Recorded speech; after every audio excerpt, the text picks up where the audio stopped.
योगी 4 प्रकार के होते हैं, उनके अंदर भी थोड़ा इस प्रकार का वैसे वो होता है।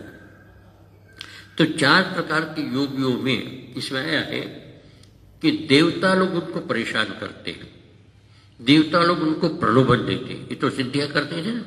अब देवता लोग उसको बाधक बनते हैं, तो ऐसे कहते स्थान्युपमंत्रिते संगस्मय कारणम पुनर् अनिष्ट प्रसंगा। स्थानीय उपमंत्रित, उपनिमंत्रित, स्थानीय कहते स्वर्ग स्थानीय देवता। स्वर्ग स्थानीय देवता उस योगी को निमंत्रित करते हैं, आह्वान करते हैं, उसको अनेक प्रकार की लालच देने के लिए, अनेक प्रकार का प्रलोभन देने के लिए उसको आमंत्रित करते हैं। और ये इसके अंदर योगी क्या करता है, संग और स्मय दोनों उसका कारण होता है। एक संग का मतलब उसके अंदर आसक्ति, संग का मतलब संबंध, और स्मय का मतलब अहंकार। ये दोनों चीज का अभाव उसके अंदर होने के कारण मुनि जो है पुनर्अनिष्ट प्रसंगात मानता है कि अनिष्ट का कारण होने के कारण इसमें मुझे नहीं फंसना है, उसमें इसको मुझे नहीं उलझना है। इस प्रकार का योगी अपने आप में निर्धारण करता है। और योगी 4 प्रकार के हैं। जिन लोगों को इस प्रकार की आमंत्रण होता है, ये 4 प्रकार के योगी होते, तो उसमें 4 प्रकार में एक योगी होता है प्रथम कल्पिक योगी। इसका बताएंगे आपको आगे। मधुभूमि योगी, मधुभूमिका जिसकी होती है, प्रज्ञा ज्योति योगी, और एक होता है अधिक्रांत भावनीय योगी।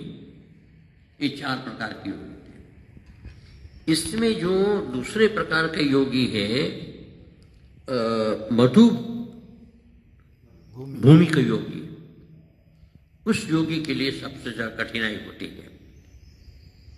कारण कि जो पहला योगी है, ये प्रथम कल्पिक योगी, वो साधना अवस्था में होता है, अर्थात योग की वो साधना करता है।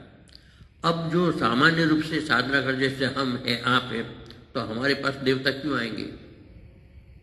हमारे पास कुछ इस प्रकार की स्थिति है नहीं, न हमारा प्रभाव है, न हमारी इस प्रकार की शक्ति जो हमको चैलेंज कर सके, तो इसलिए वो हमारे पास वो नहीं आएगा, क्योंकि हम साधक हैं, सामान्य रूप से योग का अभ्यास कर रहे हैं।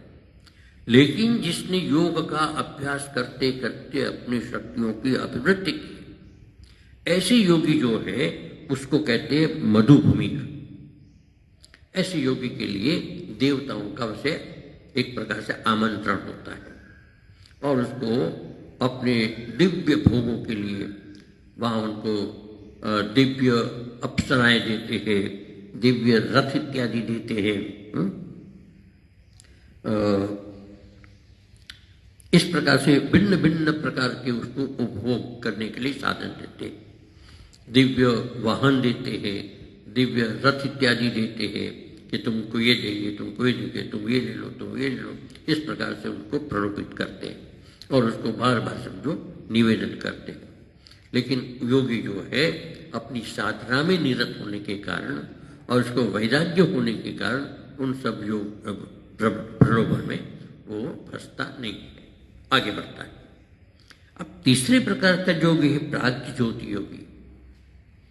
वो योगी एक प्रकार से साधना करते करते उसके इस प्रकार की साधना का विस्तार होता है, उस प्रकार की साधना की अभिवृद्धि होती है कि अणिमादि सिद्धियां जो है अपने आप उनके पास आ जाती है।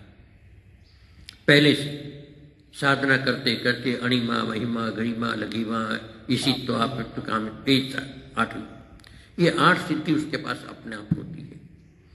अब अणिमादि सिद्धियां उसके पास होती है तो देवता लोग उस प्रकार की अपने तरफ से देने वाली सिद्धियों का कोई उसके लिए अर्थ नहीं होता है, तो देवता उसको आमंत्रित नहीं करते, वो देवताओं से परे रहते।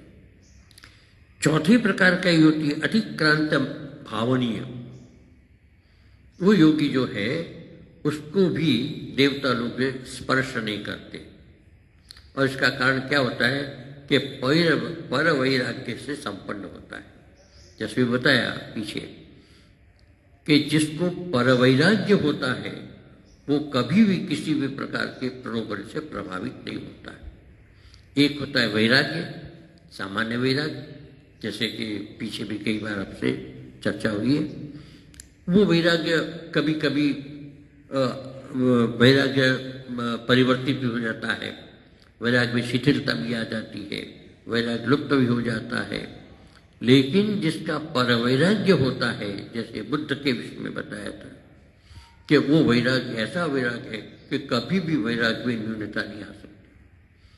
संसार को देखते हुए संसार को नहीं देखता है, संसार का अस्तित्व होते हुए भी संसार के अस्तित्व को स्वीकार नहीं करता है, और उसको केवल और केवल अपने लक्ष्य की तरफ एक दृष्टिकोण होता है। तो ऐसा जो है वैराग्य, उस वैराग्य से युक्त जो व्यक्ति होता है उसको देवता किसी भी प्रकार से स्पर्श नहीं करते, देवता उनको छेड़ते नहीं है। तो ऐसी ये समाधि जो है, ये 4 प्रकार की समाधि है। अब इस समाधि के बाद 4 प्रकार की दूसरी समाधि है, वो कहते हैं संप्रज्ञात समाधि। 4 प्रकार की समाधि है। संप्रज्ञात समाधि, उस संप्रज्ञात के बाद एक असंप्रज्ञात समाधि की तरफ जाता है। तो संप्रज्ञात समाधि यहां पर बताया है वितर्क विचारानंद अस्मिता संप्रज्ञात। वितर्क विचारानंद अस्मिता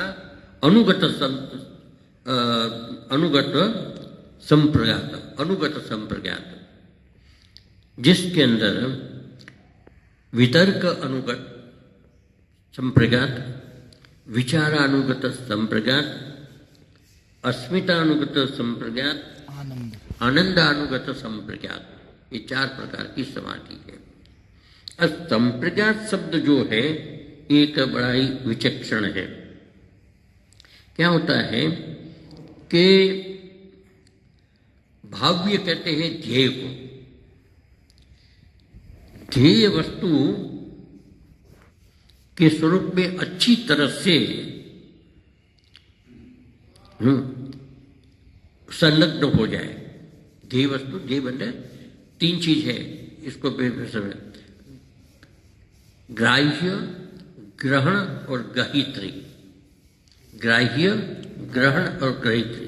ग्राह्य किसको कहते हैं? लक्ष्य, ध्येय जो विषय।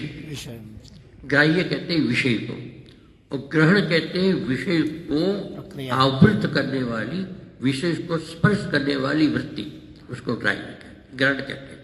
और ग्रहित्री किसको कहते हैं? जो विषय को ग्रहण करना चाहता है। और अंतःकरण, विषय को कौन ग्रहण करना है?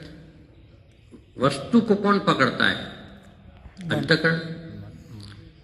इंद्रिय नहीं पकड़ती, इंद्रिय तो केवल समझो का आदान प्रदान करती है, लेकिन पकड़ने वाला जो है, कोई भी वस्तु, संसार का कोई भी पदार्थ जब हम देखते हैं और देखने के बाद उसको